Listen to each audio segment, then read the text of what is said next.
먼저 특정 조건이 맞으면 필러를 강하게 추천하는 부위가 있습니다. 이 세 가지 시술들은 제 가족 와이프나 또는 저희 어머니 또는 장모님한테 매년 시술해주는 부위인데요. 만약 좋지 않았다면 저희 가족에게 해줄 리는 없겠죠. 하지만 어떤 부위는 어떤 조건에 부합하지 않으면 절대 맞지 말아야 되는 필러 부위가 있는데요. 오늘은 고난이도 필러 시술과 주름 치료를 전문으로 하는 의사로서 강하게 추천하는 세 부위와 하지 말아야 하는 필러 세 부위를 말씀드려 보겠습니다. 안녕하세요. 주름 잡는 닥터원 윤성훈입니다. 필러 시술 10분 만에 간단하게 예뻐질 수 있다 해서 한 번쯤 고민해 보셨을 텐데요. 하지만 어떤 부위는 어떤 조건에 부합하지 않으면 절대 맞지 말아야 되는 필러 부위가 있는데요. 물론 제가 수년간 필러 시술을 해오면서 정말 보람되고 감동적인 순간들이 많았지만 이 부위만큼은 특정 조건이 아니면 추천하지 않는 부위 세 군데가 있습니다. 그리고 어떤 부위는 가족에게도 해주고 있는 세 부위가 있습니다. 오늘은 고난이도 필러 시술과 주름 치료를 전문으로 하는 의사로서 강하게 추천하는 세 부위와 하지 말아야 하는 필러 세 부위를 말씀드려 보겠습니다. 그리고 맞을 때 기억해야 할 아주 중요한 조건들이 있으니 꼭 챙겨보시고요. 만약 지금 필러 시술을 고민하고 계시거나 혹은 시술을 받았지만 어딘가 모르게 아쉬움을 느끼셨던 분이라면 오늘 영상 반드시 끝까지 집중해주세요. 바로 본론으로 가보겠습니다. 먼저 특정 조건이 맞으면 필러를 강하게 추천하는 부위가 있습니다. 첫 번째가 바로 눈 밑 고랑입니다. 나이가 들거나 피곤하면 눈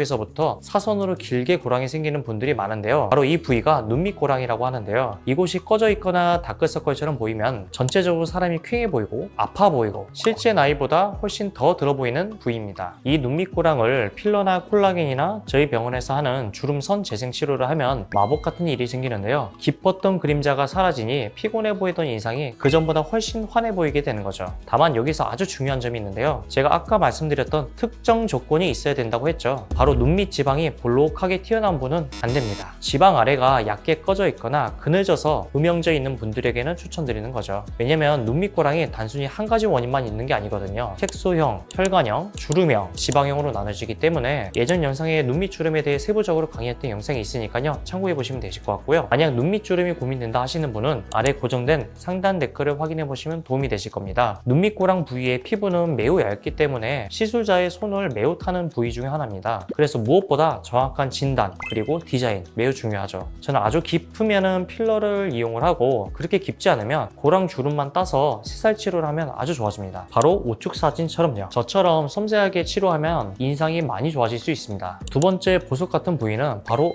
옆볼입니다. 우리가 흔히 땅콩이 얼굴이라 하죠. 이거 생각보다 스트레스 받는 분들이 정말 많습니다. 광대가 튀어나온 분들 뿐만 아니라 광대가 그렇게 심하지도 않은데 옆라인 때문에 울퉁불퉁하고 해골처럼 보인다고 하는 분들이 많이 찾아오시는데요. 이 라인을 부드럽게 연결만 해주면 얼굴 전체 라인이 우아하게 바뀌는 부위죠. 하지만 역시 조건이 필요하다고 했죠. 바로 광대가 옆볼에 꺼진 부위보다 누가 봐도 지나치게 크면 안 됩니다. 광대가 지나치게 큰데 옆라인을 잡으면 어떨까요? 해골 라인을 잡으려고 하다가 외계인상이 되는 거죠. 이런 느낌으로요. 또 여기는 광대만 있는 게 아니라 턱뼈, 그리고 지방, 그리고 근육, 침샘 이런 모두 연결되는 라인이기 때문에 단순히 필러만 하는 건 절대 추천하진 않아요. 얼굴 윤곽 자체를 디자인해야 하는 아주 차원 높은 시술이죠. 저는 땅콩형 리프팅이라고 명칭해서 한 가지만이 아니라 맞춤형으로 얼굴 라인을 이렇게 잡아주고 있는데요. 예를 들어 이런 거죠. 이런 경우에는 광대가 그렇게 크진 않죠. 그리고 단순히 옆볼이 꺼져 있는 게 아니라 실제 지방도 있고 근육과 침샘이 돌출된 케이스죠. 이럴 때는 지방은 살짝 줄여주고 근육과 침샘은 보톡스를 줄여주고 지나치게 꺼져 있다면 필러를 해야겠지만 심하게 꺼져 있지는 않기 때문에 콜라겐 스티뮬레이터로 라인을 잡아주면 이렇게 되는 거죠. 얼굴도 커지지 않으면서 라인도 잡히고 인상이 훨씬 더 부드러워 보이죠. 마찬가지로 이런 케이스도 단순히 채우는 게 아니라 처진 부위는 당겨주고 불필요한 지방 부위는 줄여주고 옆 라인은 전체적으로 콜라겐 주사로 잡아주면 전체적인 윤곽이 이렇게 변하는 거죠. 많이 좋아졌죠. 마지막 세 번째는 우리 얼굴에서 유일하게 색깔이 있는 부위죠. 바로 입술입니다. 입술은 나이가 들면서 볼륨이 빠지고 주름이 자글자글해지면서 생기를 잃는데요. 입술에 과하지 않게 본인의 얼굴의 비율에 맞춰서 가로 확장, 세로 확장을 해주면 지나친 볼륨 없이도 훨씬 생기 있고 매력적인 인상을 만들 수 있습니다. 하지만 역시 여기에도 조건이 있겠죠. 단순히 볼륨을 주려고 하는 경우에는 안 됩니다. 그리고 전체적인 비율상 입술을 하게 되었을 때 더 넙대해 보일 수 있는 케이스는 피해주는 게 좋습니다. 비율을 들면 이런 거죠. 흰 도화지에 유일하게 색깔이 있는 입술이 차지하는 포션이 클수록 흰 도화지는 작아 보일 수 있겠죠. 그런데 흰 도화지도 크고 입술도 크면 어떨까요? 오히려 입술하고 더 넙대해 보이는 느낌을 받을 수 있겠죠.